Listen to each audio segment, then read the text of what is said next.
नमस्कार साथियों, class again सबकी कक्षा में आप सभी का स्वागत है। साथियों, आज के इस वीडियो में हम लोग डिस्कशन करने जा रहे हैं इकोनॉमिक्स क्लास 10 का chapter 2 sectors of Indian economy.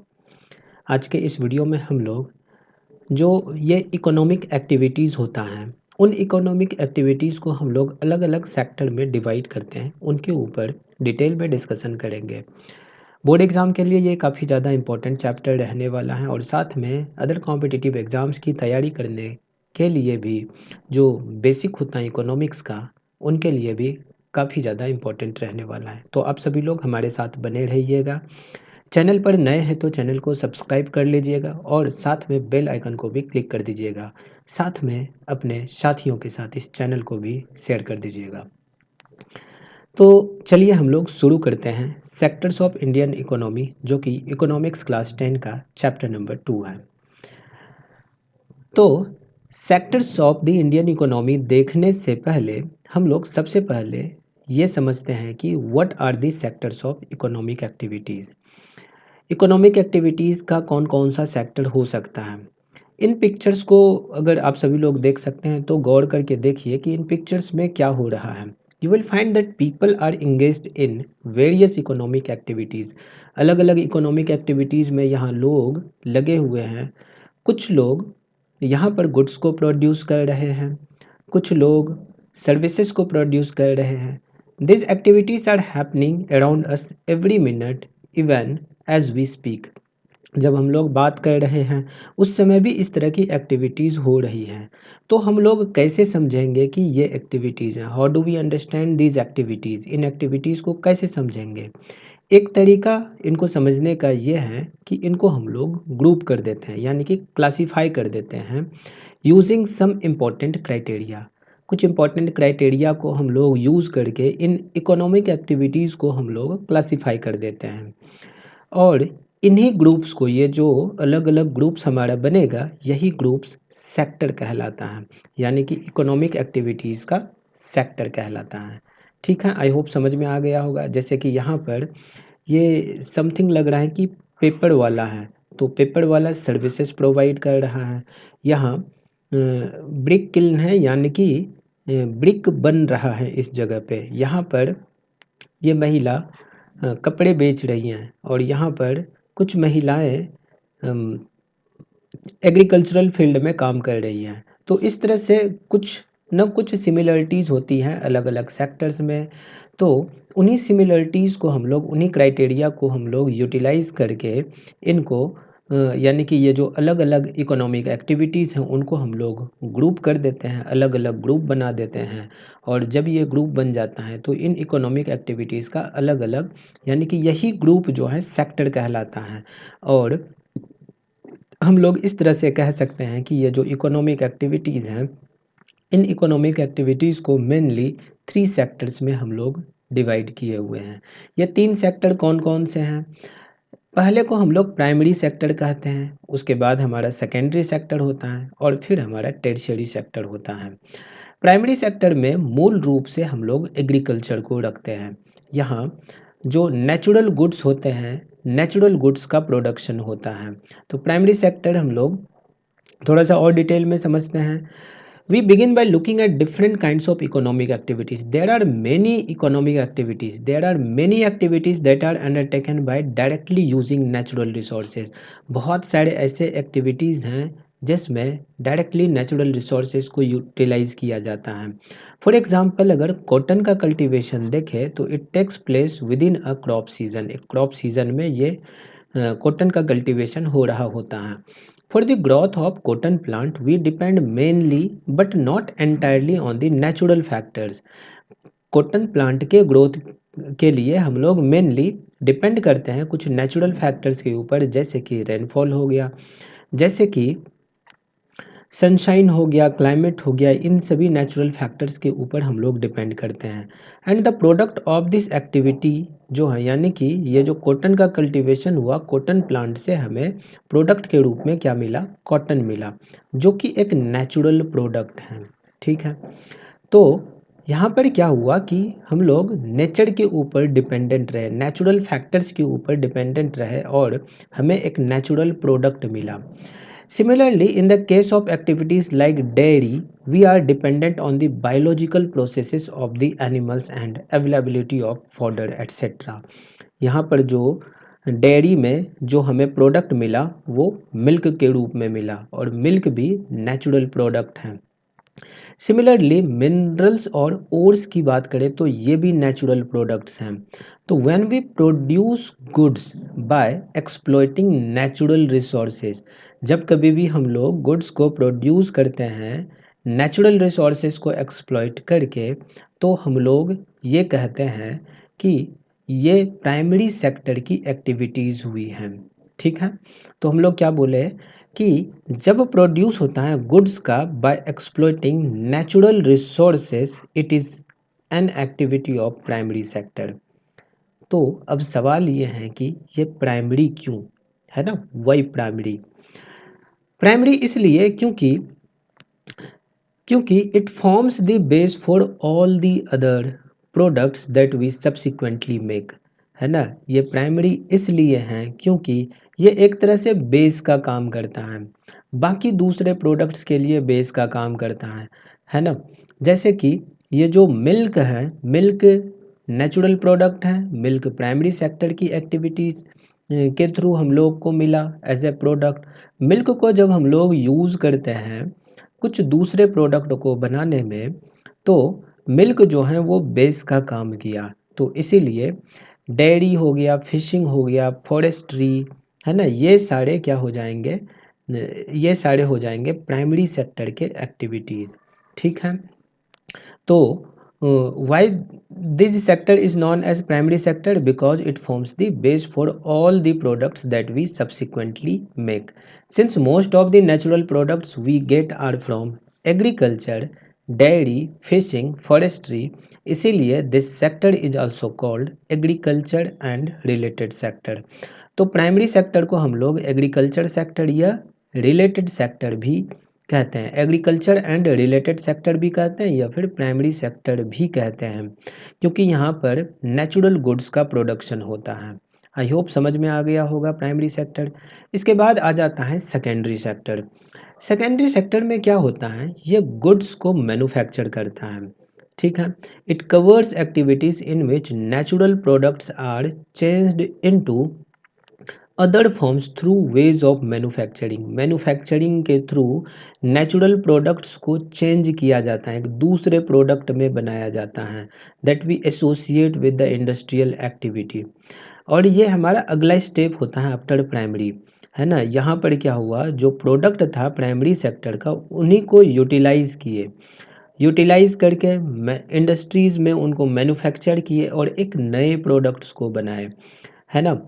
तो जैसे कि कॉटन हो गया, कॉटन को हम लोग प्राइमरी सेक्टर में ऑब्टेन किए नेचुरल प्रोडक्ट के रूप में, फिर इसको इंडस्ट्री में ले जा करके यार्न बनाया गया, फिर उससे कपड़े बनाए गए और कपड़े जब बने तो ये मैन्युफैक्चरिंग हुआ, और इसलिए मैन्युफैक्चरिंग सेक्टर को हम लोग सेकेंडरी सेक्टर कहते हैं। ठीक है, the product is not produced by nature but has to be made and therefore some process of manufacturing is essential. This could be in a factory, a workshop और at home. For example, using cotton fibre from plant, plant से जब हम लोग cotton fibre का use करते हैं तो cotton fibre तो हमें डायरेक्टली प्लांट से मिला, यानी कि कॉटन प्लांट से मिला, तो वो हमारा नेचुरल प्रोडक्ट हो गया। और इन कॉटन फाइबर को हम लोग यूज़ करके जब कपड़ों को बनाए तो कपड़े नेचुरली तो नहीं ना बना, इनको प्रोसेस करना पड़ा एक इंडस्ट्री में।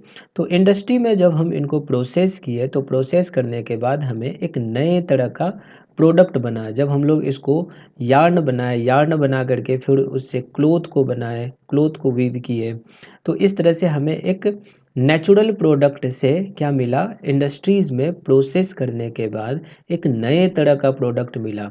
ठीक है, उसी प्रकार से शुगर कैन जो कि रॉ मटेरियल है, इसको हम लोग यूज़ करते हैं शुगर या गुड़ बनाने में। We convert earth into bricks and use bricks to make houses and buildings. चूँकि ये जो सेक्टर है ये ग्रेजुअली, है ना, gradually became associated with different kinds of industries. तो इसीलिए हम लोग इनको इंडस्ट्रियल सेक्टर भी कहते हैं। तो सेकेंडरी सेक्टर को हम लोग इंडस्ट्रियल सेक्टर कहते हैं, जहाँ मैन्युफैक्चरिंग होती है। यहाँ प्रोडक्ट्स नेचुरली नहीं बनते हैं। यहाँ नेचुरली जो प्रोडक्ट्स हमें प्राइमरी सेक्टर में मिले थे, उनको हम लोग इंडस्ट्रीज़ में प्रोसेस करके एक नए गुड्स को बनाते हैं, और जब वो नया गुड्स बन के तैयार हो जाता है, तो उनको हम लोग क्या बोलते हैं, मतलब इस तरह की एक्टिविटीज़ को हम लोग सेकेंडरी सेक्टर की एक्टिविटीज़ कहते हैं। चूँकि ये सारे एक्टिविटीज़ इंडस्ट्रीज़ में हो रहे होते हैं, तो इसीलिए इनको हम लोग इंडस्ट्रियल सेक्टर भी कहते हैं। तो secondary sector is also known as industrial sector.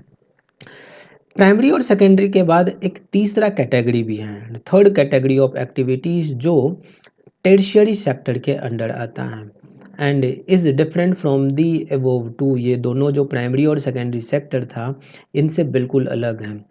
यहाँ पर जो एक्टिविटीज़ हैं that help in the development of primary and secondary sectors, यहाँ जो टर्शियरी सेक्टर की जो एक्टिविटीज़ हैं, ये एक्टिविटीज़ हेल्प करता है प्राइमरी सेक्टर और सेकेंडरी सेक्टर को डेवलप करने में, डेवलपमेंट प्रोवाइड करता है।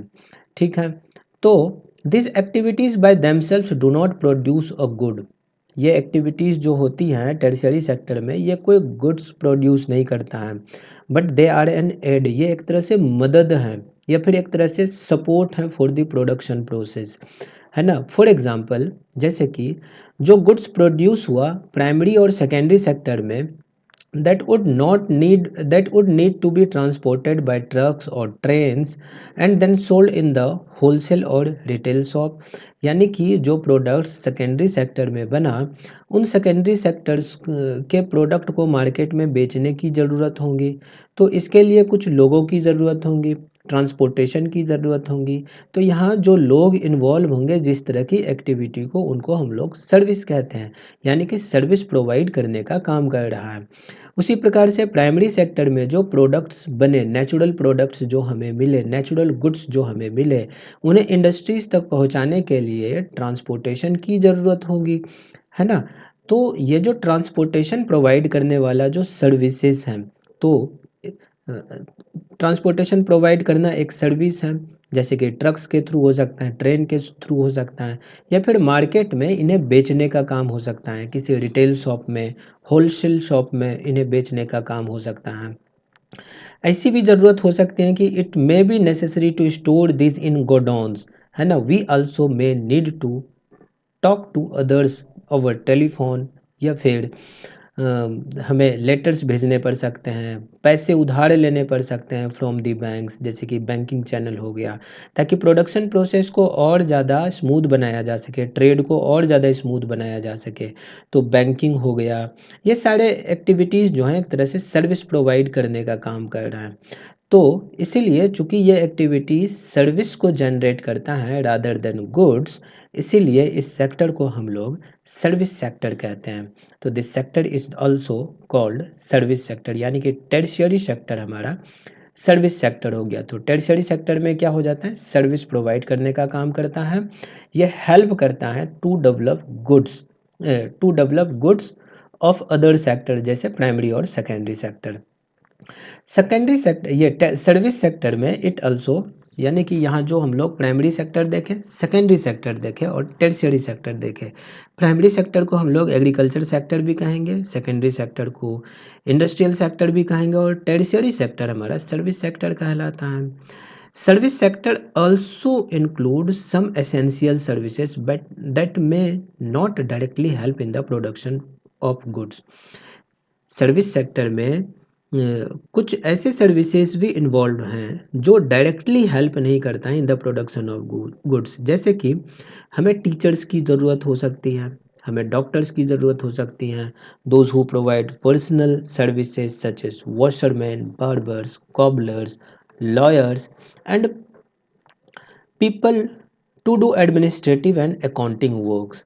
और रिसेंट टाइम्स में certain new services based on information technology such as internet cafe, ATM booths, call centres, software companies, ये सारे डेवलप हुए हैं etcetera have become of very much important, है ना। ये सभी चीज़ें जो हैं काफ़ी ज़्यादा इम्पोर्टेंट हो गई हैं, तो ये सारे सर्विस सेक्टर के अंडर आ जाता है।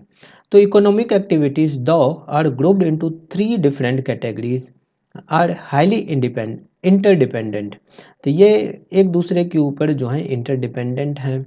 तो इनको यहाँ जो एक्सरसाइज है, इन एक्सरसाइज को आप सभी लोग कर सकते हैं, इनको आप लोग ट्राई कीजिएगा। फिर comparing the three sectors, in three sectors को हम लोग कंपेयर करने की कोशिश करते हैं।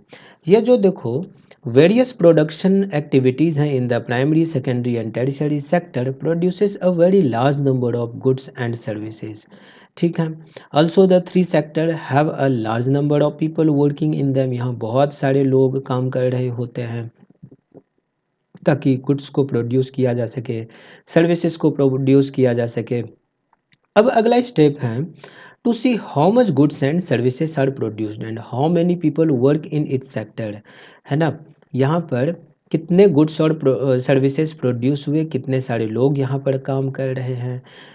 तो एक इकोनॉमी में there could be one or more sectors which are dominant in terms of total production. को किसी भी इकोनॉमी में, किसी भी देश की इकोनॉमी में, है ना, ये तीनों सेक्टर्स तो होगा, निश्चित हैं, लेकिन ये जरूरी नहीं है कि इक्वल अमाउंट में सभी होगा। कोई एक सेक्टर डोमिनेंट हो सकता है ना। तो ये डिपेंड करता है उस कंट्री के ऊपर। तो therefore in an economy there could be one or more sectors which are dominant in terms of total production and employment while others are relatively small in size. So how do we count the various goods and services and know the total production in each sector? हमें कैसे पता चलेगा ये जो various goods and services हैं, how do we count the various goods and services, और हमें ये कैसे पता चलेगा कि total production in each sector कितना हुआ। अब देखो with so many thousands of goods and services produced you may think this is an impossible task.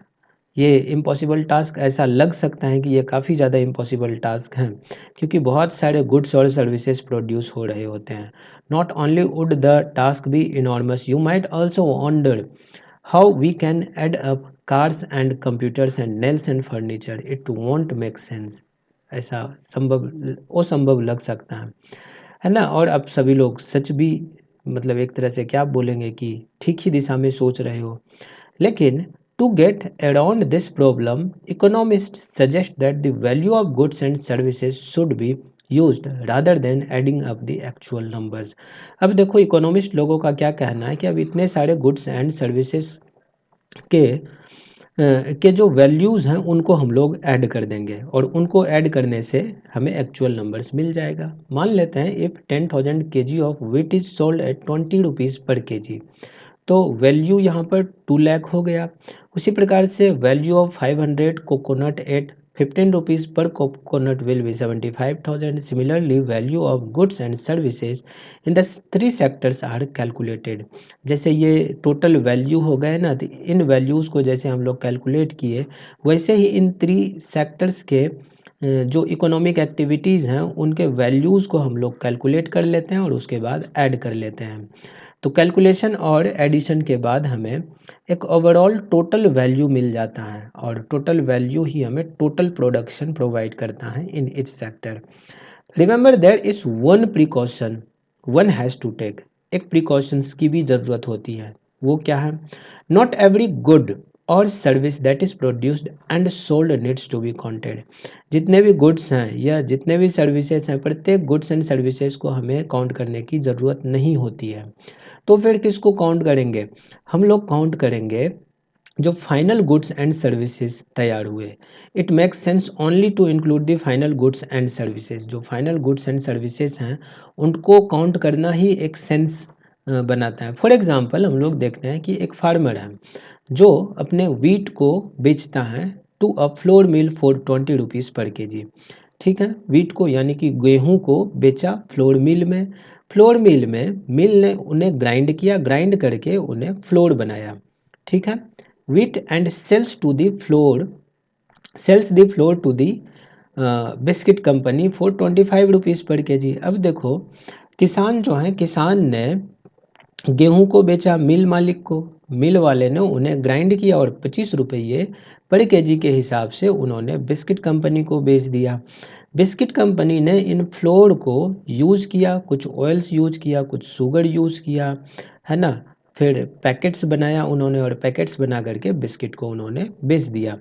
तो जो कंपनी है, कंपनी ने बिस्किट को मार्केट में बेचा to the consumers for 80 rupees, है ना। 80 रुपये पर पैकेट उन्होंने बिस्किट को बेचा। तो बिस्किट यहाँ पर क्या हो गया, फाइनल गुड्स हो गया। तो जब कभी भी हम लोग किसी भी इकोनॉमी में, यानी कि चाहे कोई भी सेक्टर्स हो, तो इन सेक्टर्स में फाइनल गुड्स और सर्विसेज जो भी होंगे उनके वैल्यू को कैलकुलेट करेंगे। जैसे यहाँ पर बिस्किट के वैल्यू को कैलकुलेट किया गया, तो टोटल वैल्यू जो होगा फाइनल गुड्स एंड सर्विसेज का, तो वही टोटल वैल्यू हमें बताएगा कि टोटल प्रोडक्शन कितना हुआ और अलग अलग इकोनॉमिक एक्टिविटीज़ यानी कि अलग अलग सेक्टर का कितना कंट्रीब्यूशन हुआ। तो फाइनल गुड्स और सर्विसेज को ही हमें क्यों काउंट करना चाहिए। अब देखो, फाइनल गुड्स जो होते हैं, तो goods such as wheat and the wheat flour in this example are intermediate goods. यहाँ पर ये व्हीट हो गया या फिर व्हीट फ्लोर हो गया, ये इंटरमीडिएट गुड्स हैं। Intermediate goods are used up in producing final goods and services. इन्हीं इंटरमीडिएट गुड्स को यूज़ किया गया फाइनल गुड्स एंड सर्विसेज को प्रोड्यूस करने में। तो इसका मतलब ये है कि ये जो फाइनल गुड्स हैं उसमें ऑलरेडी इंक्लूडेड हैं इंटरमीडिएट गुड्स के वैल्यू। ठीक है, यानी कि फाइनली जो वो बिस्किट बना उस बिस्किट के वैल्यू में पहले से इंक्लूडेड हैं फ्लोर का वैल्यू और व्हीट का वैल्यू। तो अगर हम लोग फ्लोर और व्हीट का वैल्यू भी कैलकुलेट करेंगे तो रेपिटेशन ऑफ वैल्यू हो जाएगा, यानी कि गुड्स का जो वैल्यू है वो रेपिटेशन हो जाएगा और रेपिटेशन होने के वजह से फिर हमें सही फिगर नहीं मिलेगा। तो इसीलिए value of 80 rupees for the biscuit packet already includes the value of flour जो कि 25 रुपया था। Similarly value of intermediate goods would have been included.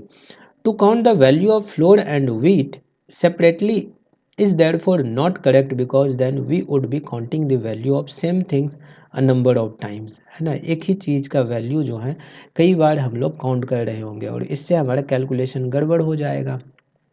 तो अब यहाँ पर हम लोग एक इम्पॉर्टेंट कंक्लूज़न के ऊपर पहुँचते हैं। वो कंक्लूज़न क्या है, ये जो वैल्यू है फाइनल गुड्स एंड सर्विसेज का, ठीक है, जो कि प्रत्येक सेक्टर में प्रोड्यूस हुआ ड्यूरिंग अ पार्टिकुलर ईयर, ये प्रोवाइड करता है total production of this sector for the year. उस साल टोटल प्रोडक्शन कितना हुआ उस वैल्यू को प्रोवाइड करता है। ठीक है, मतलब यहाँ पर क्या बोले कि एक साल में एक प्रोडक्शन ईयर यानी कि 1 ईयर में टोटल गुड्स एंड सर्विसेज, कौन सा गुड्स एंड सर्विसेज, फाइनल वाला, है ना। फाइनल वाला गुड्स एंड सर्विसेज का जो वैल्यू है तो उन्हीं की बात करें तो value of final goods and services जो प्रोड्यूस हुआ प्रत्येक सेक्टर में। तो प्रत्येक सेक्टर कौन कौन सा है, प्राइमरी सेक्टर है, सेकेंडरी सेक्टर है और टर्शियरी सेक्टर है। तो तीनों सेक्टर में जो final goods and services produce हुए उनके वैल्यू को एक पार्टिकुलर ईयर में, ठीक है, जब कैलकुलेट किया जाता है तो उनको कैलकुलेट करने के बाद जो वैल्यू हमें मिलता है that is the total production of this sector for that year and some of the production in different sectors. ये अलग अलग सेक्टर्स के प्रोडक्शन का सम जब हम लोग तैयार करते हैं, जोड़ जब हम लोग तैयार करते हैं तो उसी को हम लोग जीडीपी कहते हैं, यानी कि ग्रॉस डोमेस्टिक प्रोडक्ट किसी भी कंट्री का। तो that is the gross domestic product of a country. तो it is the value of all the final goods and services produced within a country during a particular year. तो GDP show करता है कि कितनी बड़ी economy है, कोई भी इकोनॉमी कितनी बड़ी है। जैसे यूएस की इकोनॉमी लगभग 25 ट्रिलियन डॉलर की है, उसी प्रकार से चाइना की इकोनॉमी लगभग 18 ट्रिलियन डॉलर की है और इंडिया की इकोनॉमी 4.2 ट्रिलियन डॉलर की है। तो 4.2 ट्रिलियन डॉलर जो कि इंडिया की इकोनॉमी है दैट इज़ इंडियाज़ जीडीपी। मान इसका मतलब ये हुआ कि इंडिया का ग्रॉस डोमेस्टिक प्रोडक्ट कितने की वैल्यू कितनी है, ये जो फाइनल गुड्स एंड सर्विसेज जो प्रोड्यूस हुए भारत में उसकी वैल्यू है 4.2 trillion dollar. In India, the mammoth task of measuring GDP is undertaken by central government ministry. Bharat की जो सेंट्रल गवर्नमेंट मिनिस्ट्री हैं, मिनिस्ट्री ऑफ फाइनेंस, वो इनको कैलकुलेट करती हैं और काफ़ी मेमोथ टास्क हैं, काफ़ी बड़ा टास्क है।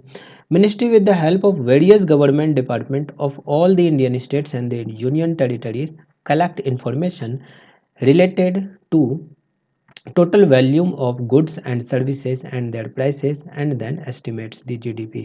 तो ये सेंट्रल गवर्नमेंट क्या करती हैं, सेंट्रल गवर्नमेंट अलग अलग स्टेट्स के जो डिफरेंट डिपार्टमेंट्स हैं उनसे डेटाज कलेक्ट करती हैं, उनसे इंफॉर्मेशन लेती हैं और उन informations based on that information country की जीडीपी ये कैलकुलेट करती हैं। Recently Indian government began to bring out the contribution of three sectors towards gross value added in place of the contribution of three sectors towards gross domestic product to be at par with global practices। GVA क्या है, GVA है gross value added. GVA measure करता है contribution of three sectors of an economy. ये जो तीन sectors हैं, primary secondary and tertiary, इन तीनों सेक्टर्स के कंट्रीब्यूशन को ये मेजर करती है। कौन, जीवीए यानी कि ग्रॉस वैल्यू एडेड। चूंकि बहुत सारे कंट्रीज में इन्हीं का प्रैक्टिस चल रहा है ना, इन्हीं को अपनाया गया है। GVA in place of contribution of three sectors towards GDP to be at par with global practices, तो उनके साथ हम लोग सिंक करने की कोशिश कर रहे हैं। तो the GBA measures the contribution of three sectors of an economy after adjusting for taxes and subsidies। तो you will learn about more about GBA and the difference between GDP and GBA in higher classes। तो यहाँ के लिए ये चीज़ें नहीं हैं, तो हायर क्लासेस में जो है इनके बारे में और भी सीखने को मिलेगा, डिफरेंस क्या है जीडीपी और जीवीए के बीच में है। तो here we will only understand how goods and services produced in these three sectors have changed। तो historical changes in this sectors अगर हम लोग इनकी बात करें तो generally it has been noted from the histories of many now developed countries that at initial stages of development primary sector was the most important sector of economic activities।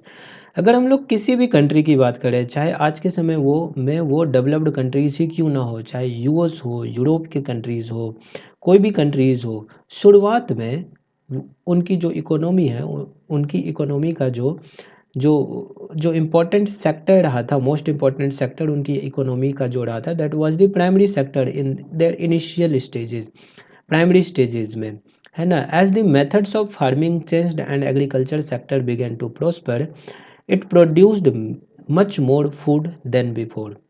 जैसे जैसे agriculture sector prosper किया तो और ज़्यादा से ज़्यादा भोजन जो है वो प्रोड्यूस होने लगा, फूड ज़्यादा से ज़्यादा प्रोड्यूस होने लगा पहले के मुकाबले।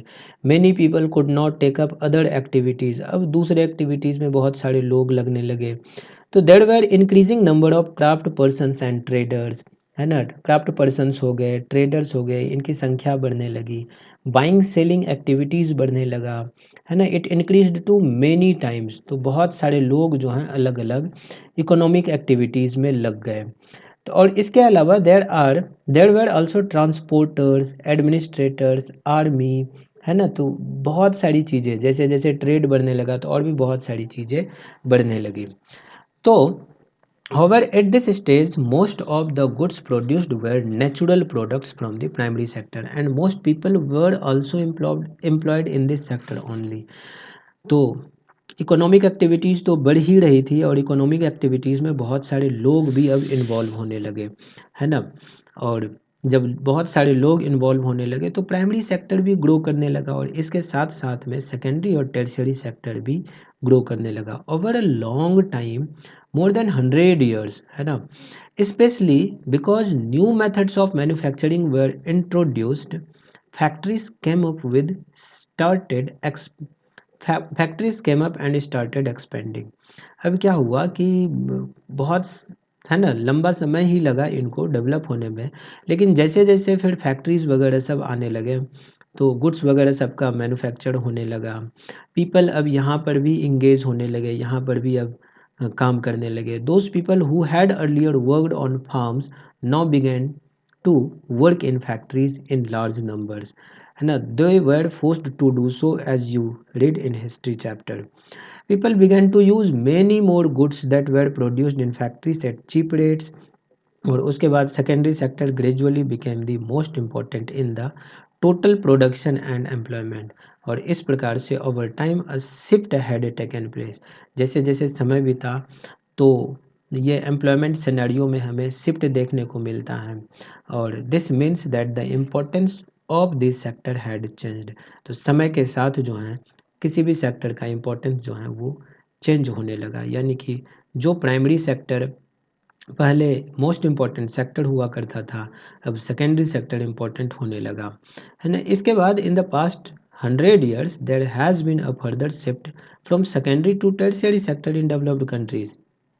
पिछले 100 वर्ष में एक शिफ्ट हमें देखने को मिल रहा है कि सेकेंडरी सेक्टर से अब टर्शियरी सेक्टर में सेकेंडरी सेक्टर के मुकाबले टर्शियरी सेक्टर का जो इम्पोर्टेंस है वो अब बढ़ने लगा है, खास करके डेवलप्ड कंट्रीज़ में. Service sector has become the most important in terms of total production. Most of the working people are also employed in the service sector. This is the general pattern observed in the developed countries. तो developed country में ऐसा pattern हमें देखने को मिल रहा है, ये general pattern है देखने को मिल रहा है. तो what is the total production and employment in the 3 sectors in India. Bharat की अगर बात करें तो भारत में इन तीनों सेक्टर्स का जनरल पैटर्न क्या है, टोटल प्रोडक्शन क्या है, एम्प्लॉयमेंट क्या है इन तीनों तीनों सेक्टर में. Over the years have there been changes similar to the pattern observed in the developed countries. तो डेवलप्ड कंट्रीज़ में जिस प्रकार से हम लोग चेंजेस देखे हैं, जिस प्रकार से चेंजेस वहाँ पर हो रहा है, कुछ उसी प्रकार से चेंजेस हमें इंडिया में भी देखने को मिल रहा है. तो इंडिया के पर्सपेक्टिव से हम लोग थोड़ा सा बात कर लेते हैं प्राइमरी, सेकेंडरी और टर्शियरी सेक्टर के बारे में. ये यहाँ पर एक ग्राफ दिया हुआ है और यहाँ पर ग्रॉस वैल्यू एडेड का डेटा दिया हुआ है प्राइमरी, सेकेंडरी और टर्शियरी सेक्टर का. तो ये ग्राफ क्या शो कर रहा है, ये शो कर रहा है the production of goods and services in the 3 sector. ये शो कर रहा है कि मतलब 2 साल के लिए, एक 1977-78 और दूसरा 2017-18 का ये डेटा शो कर रहा है. तो इन दोनों साल का डेटा इसलिए यूज़ किया गया है ताकि एक तो कंपैरिजन किया जा सके, है ना, because the data are comparable and authentic and you can see how the total production has grown over the 40 years. किस प्रकार से इन दोनों सेक्टर में, यानी कि ये 1977-78 में प्राइमरी सेक्टर का देखो ये पिलर जो है इतना छोटा हुआ करता था और अब इतना बड़ा हो गया. ठीक है, ये रेड वाला जो सेकेंडरी सेक्टर है, इंडस्ट्रियल सेक्टर है, वो भी हम उसमें भी हमें ग्रोथ देखने को मिल रहा है. टर्शियरी सेक्टर में तो सबसे ज़्यादा ग्रोथ देखने को मिल रहा है. तो इस डेटा को देख करके हमें ये पता चल रहा है कि यहाँ जो लार्जेस्ट प्रोड्यूसिंग सेक्टर जो 1977-78 में था that was agriculture sector, that was primary sector. और लार्जेस्ट प्रोड्यूसिंग सेक्टर 2017-18 में जा करके सर्विस सेक्टर हो जाता है. उसी प्रकार से हम लोग सेकेंडरी सेक्टर जो है उसमें भी हम लोग ग्रोथ को ऑब्जर्व कर सकते हैं. तो ये इम्पोर्टेंस जो है, rising importance of the tertiary sector in production. तो over the 40 years between 1977 and 78 and 2017-18, while production in all the 3 sectors has increased, it has increased the most in the tertiary sector. इस graph में हमें clearly दिख रहा है कि tertiary sector में जो ग्रोथ है वो हमें सबसे ज़्यादा देखने को मिल रहा है. As the results in the 2017-18, the tertiary sector has emerged as the largest producing sector in India, replacing the primary sector. जो 1977-78 में largest producing sector primary sector हुआ करता था, 2017-18 में आकर के प्राइमरी सेक्टर को रिप्लेस करके टर्शियरी सेक्टर का इम्पोर्टेंस यहाँ पर बढ़ गया है. तो why is the tertiary sector becoming so important in India. भारत में टर्शियरी सेक्टर इतना ज़्यादा इम्पोर्टेंट क्यों हो गया है, तो इनके पीछे का कुछ कारण है, उन कारण को हम लोग समझते हैं. अब देखो किसी भी कंट्री में सेवरल सर्विसेज वहाँ पर मौजूद होते हैं, जैसे हॉस्पिटल हो गया, एजुकेशनल इंस्टीट्यूशंस हो गया, post and telegraph services, police station, court, village administrative officers, municipal corporation, defence, transport, banks, insurance companies, ये सभी चीज़ों की ज़रूरत होती हैं and this can be considered as basic services. एक डेवलपिंग कंट्री में the government has to take responsibility for the provisions of these sectors. तो इसलिए सर्विस सेक्टर का इम्पोर्टेंस बढ़ गया है। दूसरा चीज़ ये है कि ये जो डेवलपमेंट है एग्रीकल्चर का और इंडस्ट्री का, it leads to the development of services, जैसे ट्रांसपोर्ट हो गया, ट्रेड हो गया, स्टोरेज हो गया, है ना। इन सभी फैसिलिटीज़ की डेवलपमेंट होती हैं, जैसे प्राइमरी और सेकेंडरी सेक्टर का डेवलपमेंट होता है। ठीक है। Greater the development of the primary and secondary sector, more would be the demand for the tertiary sector, है ना। तो इस तरह से टर्शियरी सेक्टर का इम्पोर्टेंस बढ़ गया है। तीसरा जवाब इनका ये है कि जैसे जैसे इनकम लेवल राइज होता है, certain sections of the people वो डिमांड करने लगते हैं बहुत सारे दूसरे सर्विसेज, जैसे वो बाहर जा कर के खाना पसंद करने लगते हैं, टूरिज़्म के ऊपर टूरिज़्म के लिए जाते हैं, घूमने फिरने जाते हैं, शॉपिंग करने जाते हैं, प्राइवेट हॉस्पिटल्स जाते हैं, प्राइवेट स्कूल्स में अपने बच्चों को भेजने लगते हैं, प्रोफेशनल ट्रेनिंग्स करते हैं, है ना। इस तरह के जो हैं उनके जैसे जैसे इनकम लेवल्स राइज होते हैं, तो कुछ certain sections of the people जो हैं वो बहुत सारे सर्विसेज डिमांड करने लगते हैं, जैसे कि ये सारे सर्विसेज हो गए। और जब इन सर्विसेज का डिमांड बढ़ेगा, इसका मतलब ये है कि टर्शियरी सेक्टर का डिमांड भी इंक्रीज होगा। तो that is why we can see changes, है ना, change quite sharply in cities, specially in big cities. बड़े शहरों में सर्विस सेक्टर का ग्राफ जो है हमें ज़्यादा उठता हुआ नज़र आता है।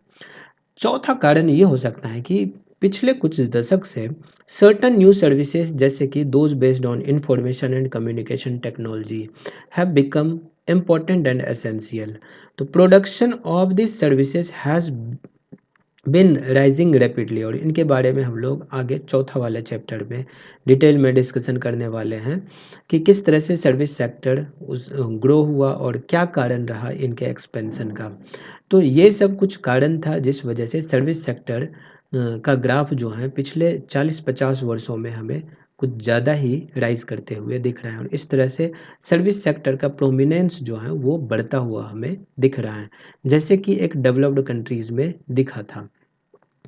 लेकिन डेवलप्ड कंट्रीज़ में हम लोग क्या देखें कि पहले तो प्राइमरी सेक्टर वहाँ पे ज़्यादा प्रोमिनेंट था, फिर सेकेंडरी सेक्टर हुआ और उसके बाद टर्शियरी सेक्टर हुआ। इंडिया में थोड़ा सा हमें डिफरेंस देखने को मिल रहा है कि प्राइमरी सेक्टर से सीधा शिफ्ट हुआ टर्शियरी सेक्टर में, सेकेंडरी सेक्टर में उतना ज़्यादा ग्रोथ देखने को नहीं मिला। ठीक है। However you must remember that not all of this service sector is growing equally well. Service sector in India employees many different kinds of people, बहुत सारे अलग अलग प्रकार के लोगों को यहाँ पर एम्प्लॉय करता है। At one end there is a limited number of services that employs highly skilled and educated workers, और दूसरे तरफ there are a very large number of workers engaged in services such as small shopkeepers, repair person, transport person, है ना। तो ऐसे ही बहुत सारे लोग ऐसे भी एक्टिविटीज़ में इन्वॉल्व हैं। This people barely manage to earn a living and yet they perform this services because no alternative opportunities for work are available. कोई दूसरी अल्टरनेटिव अपॉर्चुनिटीज़ इनके पास नहीं है काम करने के लिए, तो इसलिए आज भी वो वही काम कर रहे हैं। तो hence only a part of this sector is growing in importance. तो you shall read more about this in the next section. तो where are most of the people employed, तो ज़्यादा लोग कहाँ पर एम्प्लॉयड हैं। अगर इस वाले ग्राफ में हम लोग देखें तो इस ग्राफ में शेयर ऑफ दिस सेक्टर्स दिखा रहा है इन ग्रॉस वैल्यू एडेड। तो प्राइमरी, सेकेंडरी और टर्शियरी सेक्टर का यहाँ पर डेटा दिखा रहा है। तो इस ग्राफ में हमें ये दिख रहा है कि जो सर्विस सेक्टर है यहाँ पर ज़्यादा से ज़्यादा लोग एम्प्लॉयड हैं, उसके बाद फिर सेकेंडरी सेक्टर में, फिर प्राइमरी सेक्टर में। 2017-18 की ये डेटा है। तो यहाँ पर हमें दिख रहा है कि पिछले 40 वर्षों में a remarkable fact about India is that while there has been a change in the share of the three sectors in the GVI, similar shift has not taken place in employment। Employment में वैसा shift नहीं हुआ है जैसा कि sectors में shift देखने को मिल रहा है। ये नीचे वाला ग्राफ है, ग्राफ नंबर 3। यहाँ पर हमें दिख रहा है share of employment in the 3 sectors in 1977-78 and 2017-18। 1977-78 में जो 71% प्राइमरी सेक्टर में लोग इन्वॉल्व थे, जबकि 2017-18 में 44% लोग प्राइमरी सेक्टर में इन्वॉल्व हैं। वहीं दूसरे तरफ 1977 में 18% लोग टर्शियरी सेक्टर में इन्वॉल्व थे, जबकि 31% लोग ही एम्प्लॉयड हैं टर्शियरी सेक्टर में 2017-18 में। सिमिलरली 2011 2017-18 में मात्र 25% लोग एम्प्लॉयड हैं सेकेंडरी सेक्टर में, जबकि 1977-78 में 11% था। तो प्राइमरी सेक्टर में हमें थोड़ा डिक्रीमेंट देखने को मिला है, लेकिन सिमिलर शिफ्ट यहाँ पर हमें 18% से मात्र 31% ही पहुँचा है, 11% से मात्र 25% पहुँचा है। तो अब सवाल ये उठता है कि ये जो प्राइमरी सेक्टर है, it continues to be the largest employer even now. आज के समय में भी, यानी कि आज़ादी के 75 वर्ष बाद भी, ये जो प्राइमरी सेक्टर है ये लार्जेस्ट एम्प्लॉयर है। It is the largest employer even now. आज के समय में भी ये लार्जेस्ट एम्प्लॉयर है। तो एक सिमिलर शिफ्ट ही हमें क्यों देखने को नहीं मिला? Y didn't a similar shift out of primary sector happens in case of employment? ऐसा इसलिए क्योंकि because not enough jobs were created in the secondary and tertiary sector. Secondary tertiary sector में इनफ जॉब क्रिएट नहीं हो पाया था, है ना। इवन दो इंडस्ट्रियल आउटपुट और the production of goods went up by more than 9 times during this period. तो employment in the industry went up by around 3 times. तो चूँकि जो प्रोडक्शन है वो 9 गुने बढ़े थे, लेकिन एम्प्लॉयमेंट जो है वो 3 टाइम्स ही इंक्रीज हो पाया। और सेम अप्लाई करता है टर्शियरी सेक्टर की तरफ भी। जबकि एक तरफ while production in the service sector rose by 14 times, employment in the service sector rose around 5 times only, and as a result more than half of the workers in the country are working in the primary sector. जो कि अभी हम लोग देखे data में कि 44% लोग जो हैं अभी प्राइमरी सेक्टर में काम कर रहे हैं, and producing only about 1/6 of the gross value added. And in contrast to this, the secondary and tertiary sector produces the rest of the produce, whereas they employ less, about half the people. तो क्या इसका मतलब हम लोग ये समझ सकते हैं कि does this mean that the workers in agriculture are not producing as much as they could? इसका मतलब क्या हुआ? What it means is that there are more people in agriculture than is necessary. इसका मतलब ये हुआ कि एग्रीकल्चर सेक्टर में ज़्यादा लोग हैं, जितनी ज़रूरत है उससे ज़्यादा लोग हैं। If you move a few people out, production will not be affected. कुछ लोगों को अगर एग्रीकल्चर सेक्टर से निकाल भी दिया जाए तो प्रोडक्शन के ऊपर कुछ खास प्रभाव नहीं पड़ने वाला है। दूसरे शब्द में अगर हम लोग कहें तो एग्रीकल्चर सेक्टर में जो वर्कर्स हैं दे आर अनएम्प्लॉयड, वो अनएम्प्लॉयड हैं, बेरोजगार हैं। ठीक है। For instance take the case of a small farmer. एक छोटी सी, है ना, छोटा सा फार्मर है लक्ष्मी, जिनके पास 2 हेक्टेयर जमीन है of unirrigated land, dependent only on rain. सिर्फ बारिश के ऊपर डिपेंडेंट हैं for growing crops like jowar and arhar. All 5 members of her family work in the plot.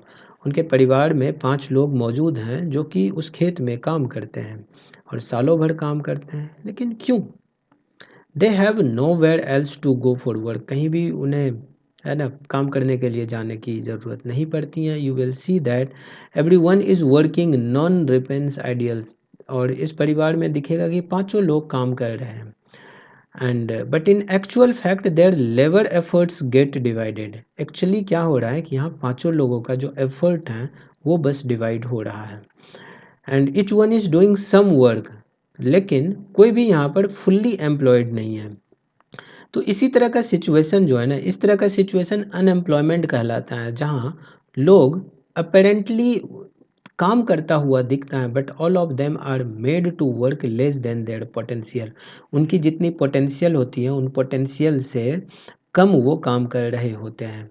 तो इस तरह के जो अनएम्प्लॉयमेंट है, यानी कि this kind of underemployment is hidden in contrast to someone who does not have a job and is clearly visible as unemployment।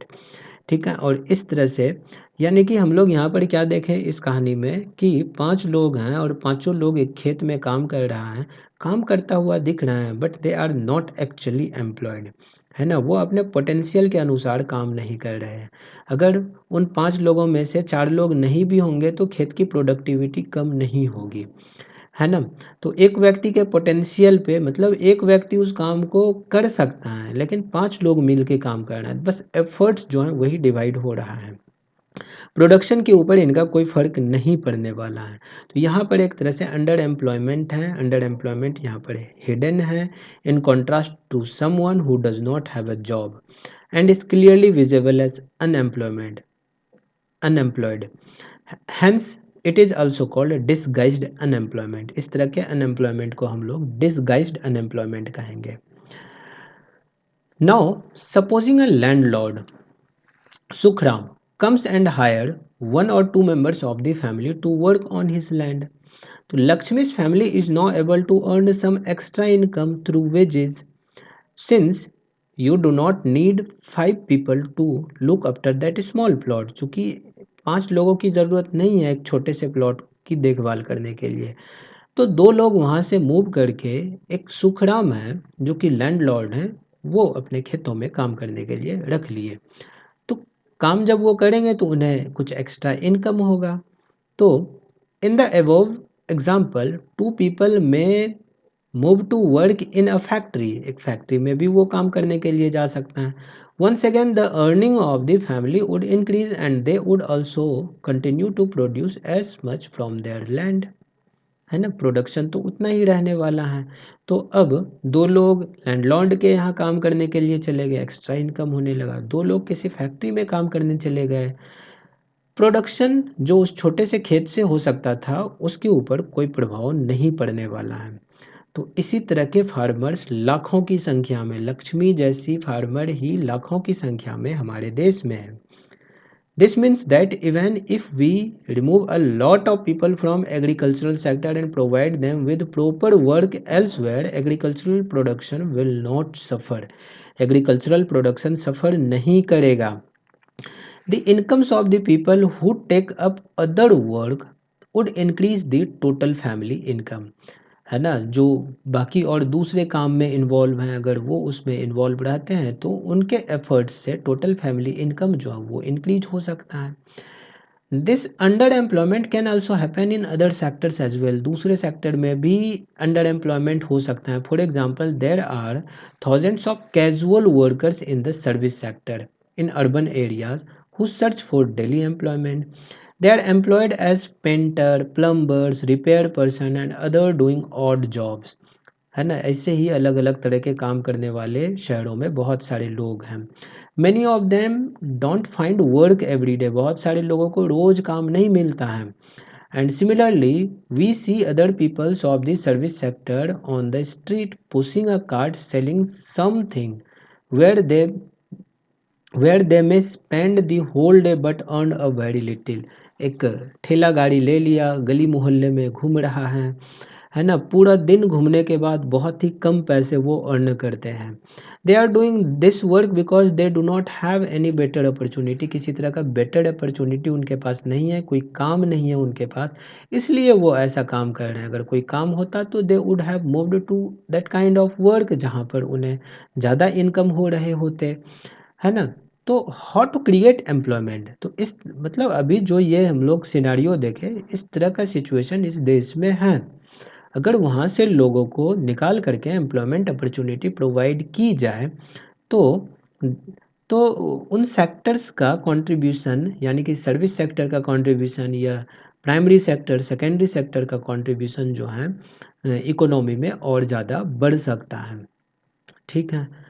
अब सवाल यहाँ पर यह है कि इतने सारे अगर अनएम्प्लॉयड हैं या फिर अंडर एम्प्लॉयड हैं, तो इन्हें एम्प्लॉयमेंट प्रोवाइड करने की ज़रूरत होगी।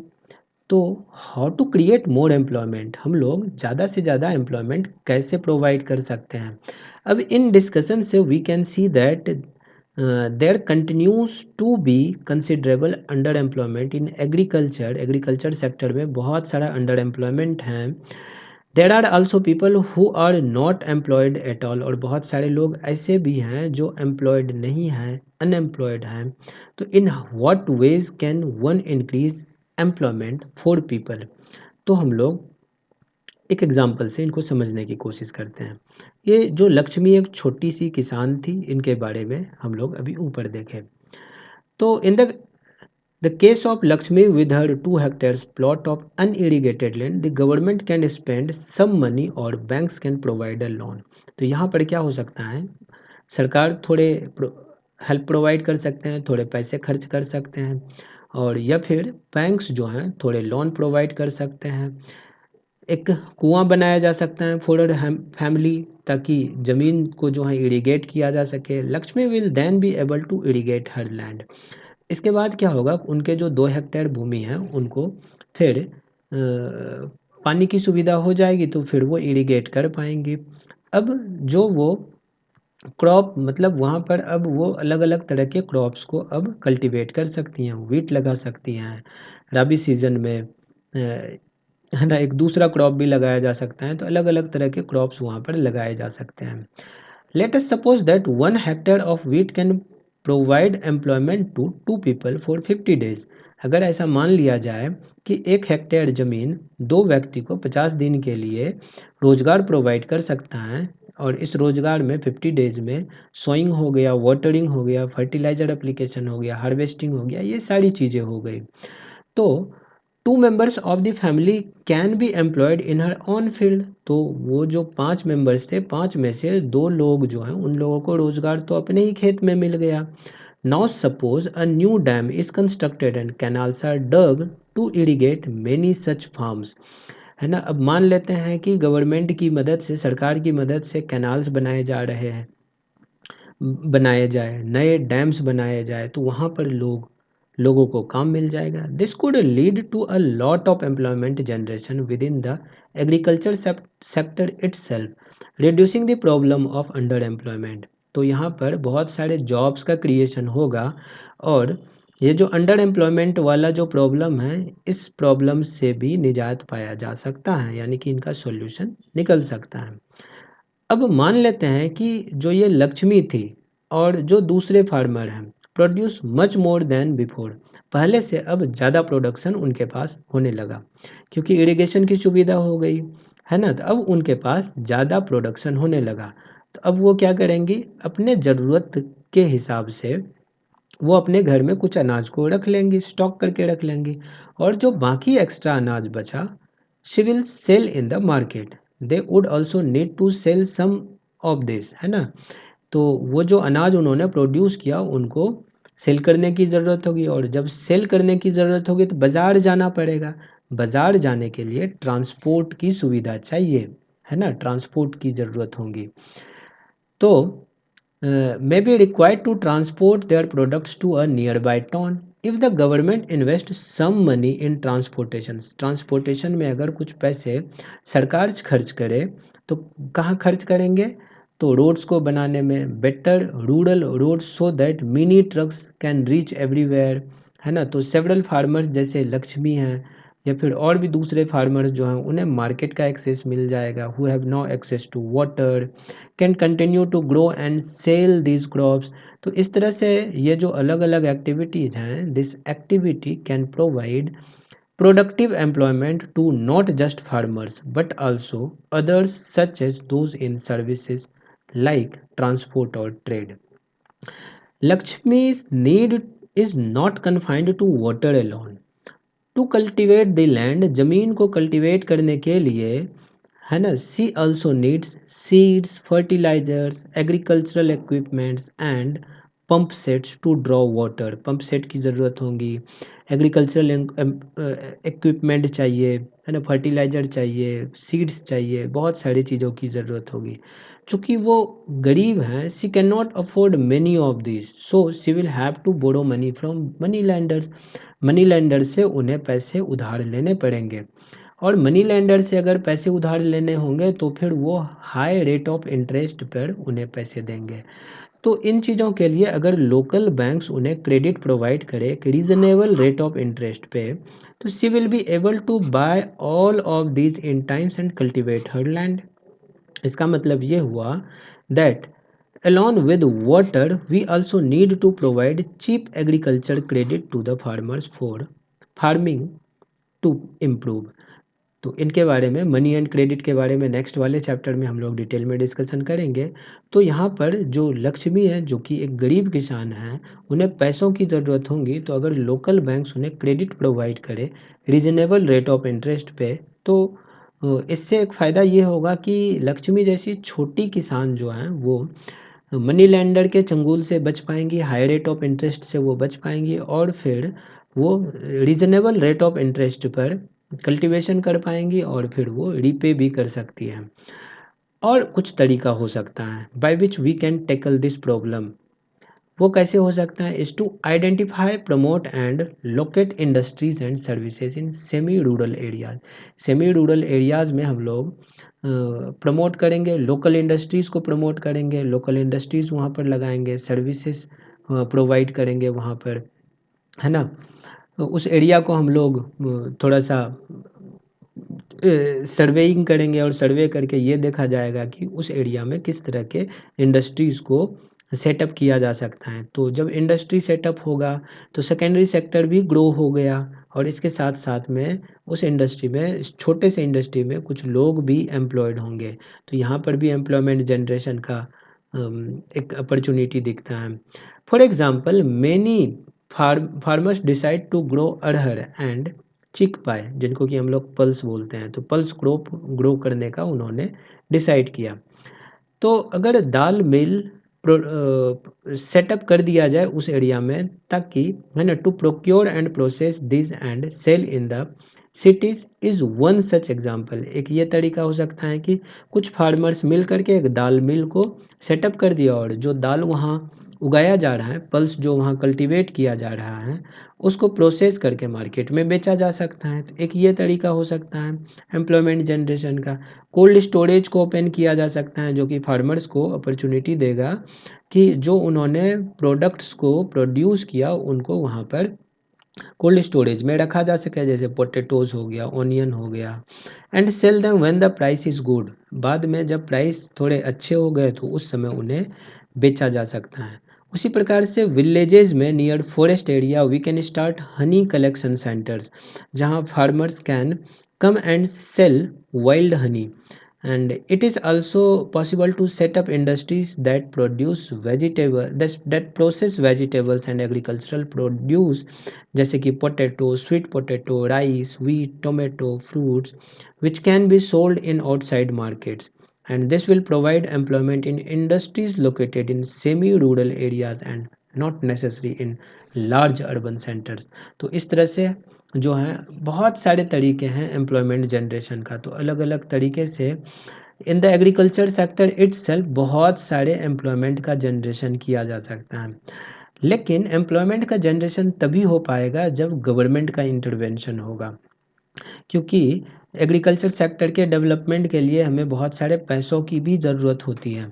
तो बहुत सारे पैसे तो ऐसे आम लोगों के पास होता नहीं है, तो इसके लिए सरकार की ज़रूरत होगी, और सरकार जब इसमें इन्वॉल्व होगा तभी जा कर के इतने सारे अमाउंट में जो है एम्प्लॉयमेंट का प्रोडक्शन हो सकता है। Do you know that in India about 60% of the population belongs to the age group 5 to 29। हमारे देश में 60% लोग 5 से 29 साल के लोग हैं, व्यक्ति हैं। Out of this, only about 51% are attending educational institutions. The rest, and particularly those aged less than 18 years, may be at home, or many of them may be working as child laborers. If these children are to attend schools, we will require more buildings, more teachers and other staffs. अगर इन्हें employment मतलब अगर इन्हें educate करना है तो हमें ज़्यादा से ज़्यादा संख्या में बिल्डिंग्स चाहिए, स्कूल्स चाहिए, टीचर्स चाहिए, स्टाफ चाहिए। स्टडी कंडक्टेड बाय दी ये प्लानिंग कमीशन जो कि आज के समय में अब नीति आयोग हैं, उनके एस्टिमेट के अनुसार लगभग 20 लाख जॉब क्रिएट किया जा सकता है एजुकेशनल सेक्टर में अकेला। Similarly if we are to improve the health situation को अगर हमें इम्प्रूव करना है तो हमें ज़्यादा से ज़्यादा डॉक्टर, नर्सेस, हेल्थ वर्कर्स की ज़रूरत होगी to work in rural areas, and these are some ways by which jobs would be created, and we would also be able to address the important aspects of development, है ना। तो जो important aspects of development हैं उनको भी address किया जा सकता है। एवरी स्टेट और region has potential for increasing the income. प्रत्येक स्टेट के पास या प्रत्येक रीजन में जो है उनके पास पोटेंशियल है अपने इनकम को इंक्रीज करने का and employment for people in that area. It could be tourism या फिर रीजनल क्राफ्ट इंडस्ट्री हो सकता है, नए सर्विसेज जैसे आईटी हो सकता है। Some of these would require proper planning and support from the government. जैसे कि प्लानिंग कमीशन के द्वारा स्टडी किया गया था तो वो कहता है that if tourism as a sector is improved, tourism को अगर एक सेक्टर के रूप में इम्प्रूव किया जाए तो प्रत्येक साल we can give additional employment to more than 35 lakh people, and it's a huge number. So we must realize that some of the suggestions discussed here would take a long time to implement.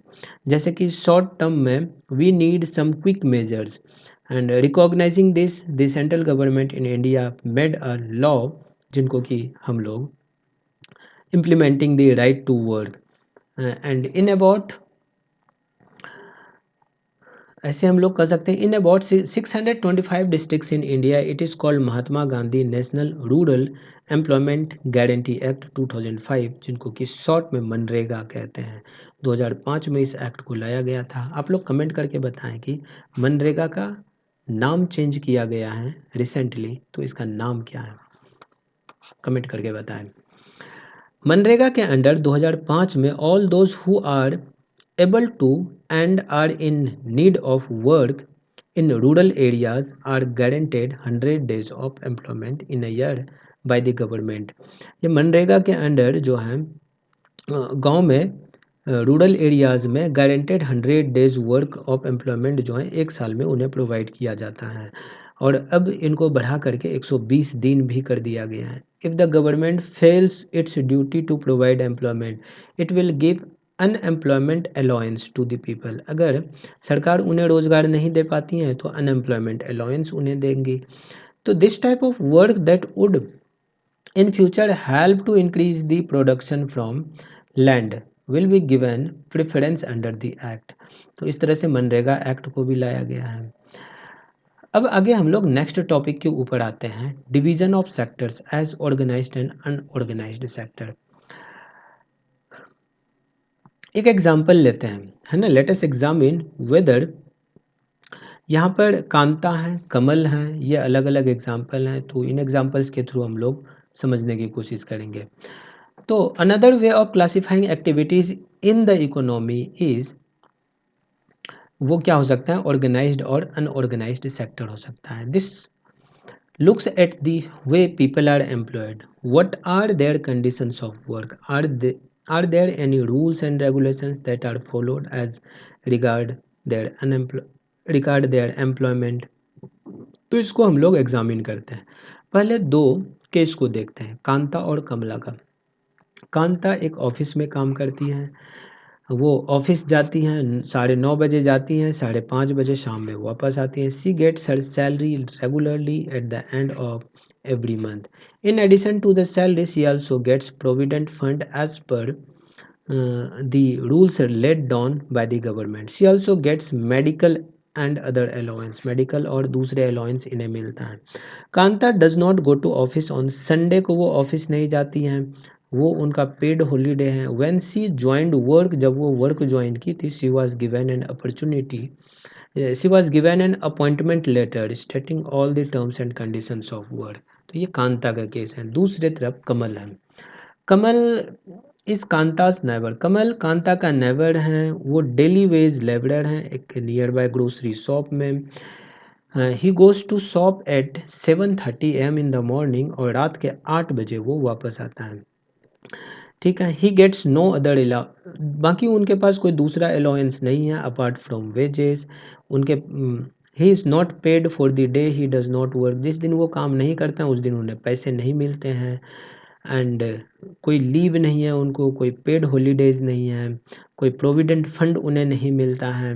तो इस तरह से, और फिर जब वो employment में गया था, रोज़गार में गया था, तो कोई अपॉइंटमेंट लेटर भी उन्हें नहीं मिला था। और जिस दिन भी काम नहीं होगा या फिर जिस दिन भी मालिक की मर्जी होगी, तो उस दिन इन्हें निकाल दिया जाएगा विदाउट गिविंग एनी नोटिस। तो इस तरह से दो केस हम लोग देखते हैं, और ऐसे केसेस जो हैं हमारे आसपास में भी देखने को मिलता है।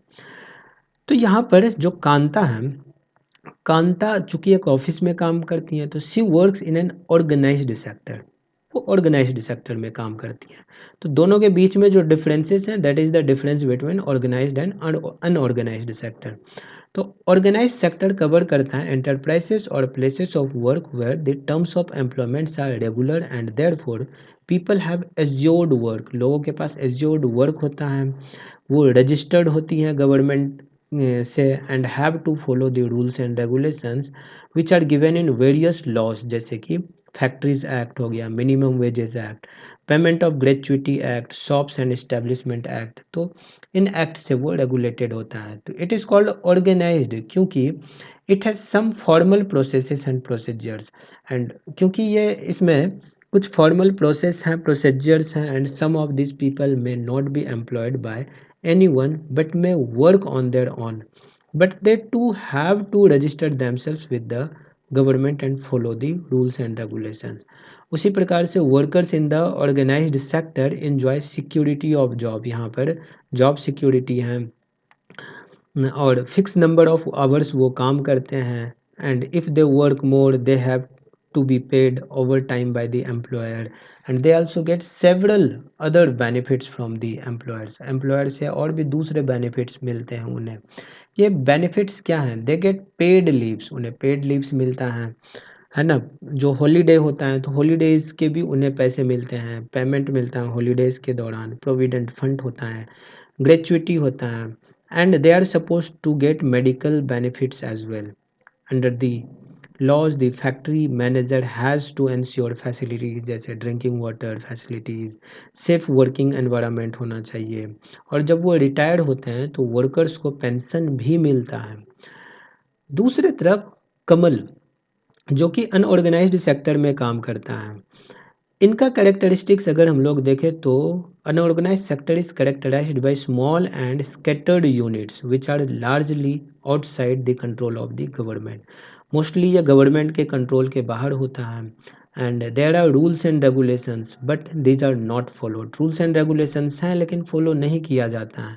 यहाँ पर जो जॉब्स हैं दैट इज़ लो पेड, कम पैसे मिलते हैं, और रेगुलर नहीं है, कोई भी प्रोविज़न नहीं है ओवर टाइम का, पेड लीव्स नहीं है, हॉलीडेज़ नहीं है, एंड सिकनेस लीव नहीं है, एम्प्लॉयमेंट यहाँ पर सिक्योर भी नहीं है, people can be asked to leave without any reason, बिना किसी कारण का नौकरी से निकाला जा सकता है। Where there is less work, जब काम कम होता है, such as during some season some people may be asked to leave, कुछ लोगों को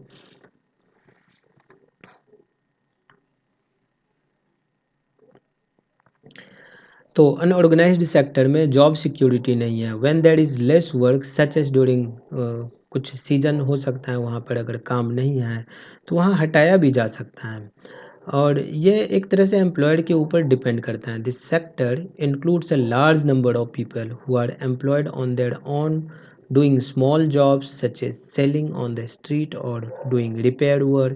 Similar farmers work on their own. Similarly, farmers work on their own and hire laborers and as and when required. तो खेतों में भी जो है labours को हायर किया जाता है जब ज़रूरत होती है, तो सीज़नल एम्प्लॉयमेंट इधर होता है। तो इस तरह से हम लोग ऑर्गेनाइज़ सेक्टर और अनऑर्गेनाइज़ सेक्टर के बीच में डिफरेंसेस को भी देख सकते हैं। ये काफ़ी इम्पोर्टेंट हो जाता है, क्वेश्चंस हो सकते हैं एग्ज़ाम्स में। सिमिलरली अगर अगर हम लोग जाएँ तो how to protect workers in the unorganised sector. Organised sector में तो वर्कर्स को प्रोटेक्शन मिल रहा होता है। कैसे मिल रहा होता है? क्योंकि they are under the provisions of laws के अंडर में है और उन्हें लॉ फॉलो करने पड़ते हैं। जबकि अनऑर्गेनाइज्ड सेक्टर जो है, यहाँ पर अनदेखा कर दिया जाता है। लॉज़ हैं लेकिन यहाँ पर फॉलो नहीं किया जाता है। अब सवाल आता है कि अनऑर्गेनाइज्ड सेक्टर में जो लोग काम कर रहे हैं उन्हें प्रोटेक्ट कैसे किया जा सके, कैसे किया जा सकता है? The organised sector offers jobs that are most sought after, but the employment opportunity in the organized sector have been expanding very slowly. It is also common to find many organized sector enterprises in the unorganized sector. They adopt such strategies to evade taxes and refuse to follow laws that protect laborers. As a result, a large number of workers are forced to enter the unorganized sector job which pay a very low salary. They are often exploited and not paid a fair wage. Their earning are low, इनकी earning बहुत कम होती हैं, regular भी नहीं होती हैं. These jobs are not secure and have no other benefits. उनके कोई benefits नहीं होते हैं, फिर सिक्योर भी नहीं होते हैं। 1990 के दशक के बाद it is also common to see a large number of workers losing their jobs in the organise sector. ऐसा देखा जा सकता है कि बहुत सारे लोग जो हैं अपने जॉब को लूज कर रहे हैं ऑर्गेनाइज सेक्टर में। This workers are forced to take up jobs in the unorganise sectors with low earning. कम अर्निंग के साथ में जो है उन्हें फोर्स किया जाता है अनऑर्गेनाइज सेक्टर में नौकरी लेने को लेकर के। तो इसीलिए besides the need for more work there is also need for protection and support of the workers in the unorganise sector. इसीलिए ज़रूरत पड़ती है कि प्रोटेक्शन होने चाहिए वर्कर्स का इन द अनऑर्गेनाइज सेक्टर। तो ये वल्नरेबल पीपल कौन है जिन्हें प्रोटेक्शन चाहिए? रूरल एरियाज में unorganise sector mostly comprises of landless agricultural labourers, small and marginal farmers, फिर शेयर क्रॉपर्स एंड आर्टिसंस, जिसमें कि वीवर्स हो गए, blacksmith, carpenters, goldsmith. तो ये सारे लोग हैं अनऑर्गेनाइज सेक्टर में। लगभग 80% of the rural household in India are in small and marginal farmer category. This farmer need to be supported, इन्हें सपोर्ट की ज़रूरत है through adequate facility for timely delivery of seeds, agricultural inputs, credit, storage facilities and marketing outlets. उसी प्रकार से in the urban areas unorganised sector comprises mainly of workers in small scale industry, casual workers in construction, trade and transport and those who work as street vendors, head load workers, garment makers, rag pickers, etc. Small scale industry also needs government support. छोटे scale की जो industry है उन्हें सरकार की मदद की ज़रूरत है ताकि वो रॉ मटेरियल्स को प्रोक्योर कर सके and marketing of output. The casual workers in both rural and urban areas need to be protected. इन सभी लोगों को प्रोटेक्शन की ज़रूरत है। तो इस तरह से हम लोग देख पा रहे हैं कि लार्ज नंबर ऑफ पीपल जो हैं उन्हें प्रोटेक्शन की ज़रूरत है ना। Majority of workers from scheduled caste, scheduled tribe and backward communities, उन्हें भी प्रोटेक्शन की ज़रूरत है। तो इस तरह से अगर हम लोग देखें तो लार्ज वॉल्यूम ऑफ पीपल इसके अंडर आ जाते हैं जो कि अनऑर्गेनाइज सेक्टर में एम्प्लॉयड हैं। और अगर ये अनऑर्गेनाइज सेक्टर में एम्प्लॉयड हैं तो उन्हें प्रोटेक्शन की ज़रूरत होगी। We also find the majority of workers from scheduled caste, scheduled tribe, backward communities find themselves in the unorganized sector. Beside getting the irregular and low paid work, these workers also face social discrimination होता है उनके साथ में। Protection and support to the unorganized sector workers is thus necessary, बहुत ज़रूरी है इनका protection, है ना, इन्हें सपोर्ट करना बहुत ज़रूरी है ना। For both economic and social development, ताकि इकोनॉमिक और सोशल डेवलपमेंट अच्छे से हो सके। अब ऑनरशिप के आधार के ऊपर अगर हम लोग सेक्टर्स को डिवाइड करें तो यहाँ पर दो सेक्टर बनता है, public sector and private sector. Public sector में गवर्नमेंट ऑन करती है most of the assets and provides all the services, जबकि दूसरे तरफ प्राइवेट सेक्टर जो होता है यहाँ पर ऑनरशिप ऑफ एसेट्स जो होता है और वो प्राइवेट हाथों में होती है, and delivery of service is in the hands of private individual या फिर कोई कंपनी। रेलवे और post office is an example of public sector, जबकि दूसरे तरफ टाटा हो गया, जिसमें Tata iron and steel company, Reliance industries limited, ये सारे प्राइवेट कंपनीज हैं। एक्टिविटीज़ जो होती हैं प्राइवेट सेक्टर में, they are guided by motive to earn more profits. Private sector की मोटिव होती हैं ज़्यादा से ज़्यादा प्रॉफिट अर्न करना, and to get such service we have to pay money to these individuals and companies. The purpose of the public sector का जो purpose होता है is not just to earn profits. Government raise करती है money को through taxes and other ways to meet expenses on the services rendered by it. Modern day government spend करती है on a whole range of activities. What are these activities? Why do government spend on such activities? तो इनको हम लोग देखते हैं अभी। बहुत सारे ऐसी चीज़ें हैं that is needed by the society as a whole, but which the private sector will not provide at a reasonable cost. ऐसा क्यों? क्योंकि प्राइवेट सेक्टर का मोटिव होता है ज़्यादा से ज़्यादा प्रॉफिट को अर्न करना, and some of this need spending large sums of money which is beyond the capacity of the private sector.